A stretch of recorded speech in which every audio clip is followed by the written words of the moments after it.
अगर आप शांति से बैठें तो आप अभी भी हवा में उनकी कविताओं की फुसफुसाहट सुन सकते हैं।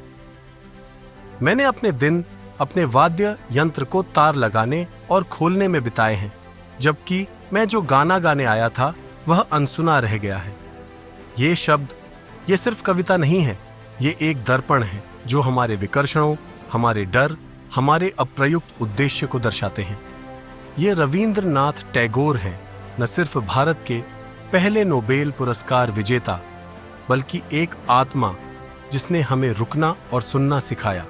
1861 में कोलकाता में कला, संगीत और सुधार से भरपूर परिवार में जन्मे टैगोर का जीवन कुछ भी साधारण नहीं था। उन्होंने 8 साल की उम्र में कविताएं लिखना शुरू कर दिया था।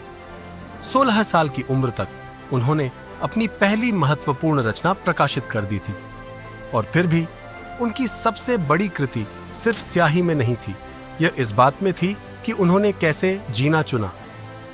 उन्होंने सफलता का पीछा नहीं किया, उन्होंने अर्थ की तलाश की। उन्होंने सफलता का पीछा नहीं किया, उन्होंने अर्थ की तलाश की।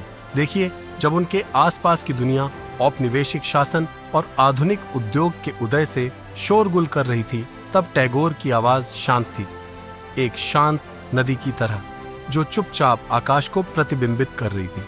उनका मानना था कि स्वतंत्रता सिर्फ राजनीतिक नहीं थी, यह आध्यात्मिक थी। उन्होंने कहा कि सच्ची मुक्ति भीतर से शुरू होती है।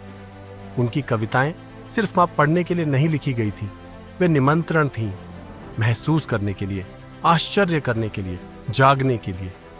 गीतांजलि में जिस संग्रह ने उन्हें 1913 में नोबेल पुरस्कार दिलाया, वे लिखते हैं, जहां मन भय मुक्त हो और सिर ऊंचा हो, हमें याद दिलाते हुए कि वास्तविक विकास मौन, साहस और विचार से शुरू होता है। लेकिन जीवन ने हमेशा उनका साथ नहीं दिया। उन्होंने अपनी पत्नी को खो दिया, उन्होंने अपने बच्चों को खो दिया, और फिर भी दुख में भी उन्होंने सुंदरता का सृजन किया। वे दुख से बच नहीं पाए, उन्होंने इसे बदल दिया। उन्होंने लिखा, चित्रित किया, रचना की, न केवल खुद को बल्कि अपने बाद की पीढ़ियों को भी ठीक किया। इससे हमें क्या सीख मिलती है कि हमारे सबसे बुरे समय में भी सृजन अभी भी एक विकल्प है, कि जब दुनिया भारी लगती है तब भी आत्मा गा सकती है। टैगोर ने विश्व भारती विश्वविद्यालय की स्थापना विद्वानों को बनाने के लिए नहीं, बल्कि साधकों को बनाने के लिए की थी, जो प्रकृति, बातचीत और जीवन के माध्यम से सीखते हैं। उनका मानना था कि शिक्षा हमें जोड़ती है, अलग नहीं करती। इसे पोषण देना चाहिए, न कि केवल जानकारी देना चाहिए। वे अक्सर एकता की बात करते थे, सिर्फ इंसानों के बीच नहीं, बल्कि इंसानों और ईश्वर के बीच, विचार और कर्म के बीच, मन और हृदय के बीच। उनके विश्व दृष्टिकोण में हर पल पवित्र था। अगर हम सिर्फ इतना मौजूद होते कि ध्यान दे पाते, और शायद यही वो सबक है जिसकी हमें अभी जरूरत है।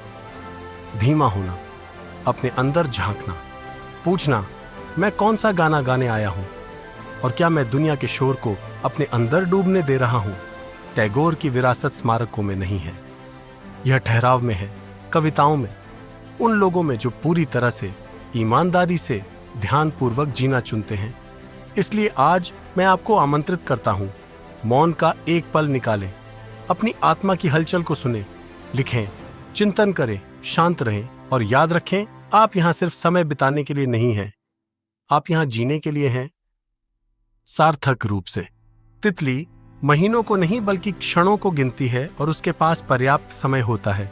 दुनिया को बदलने वाले किंवदंतियों की अधिक प्रेरक कहानियों के लिए लाइक, कमेंट और सब्सक्राइब करना न भूलें।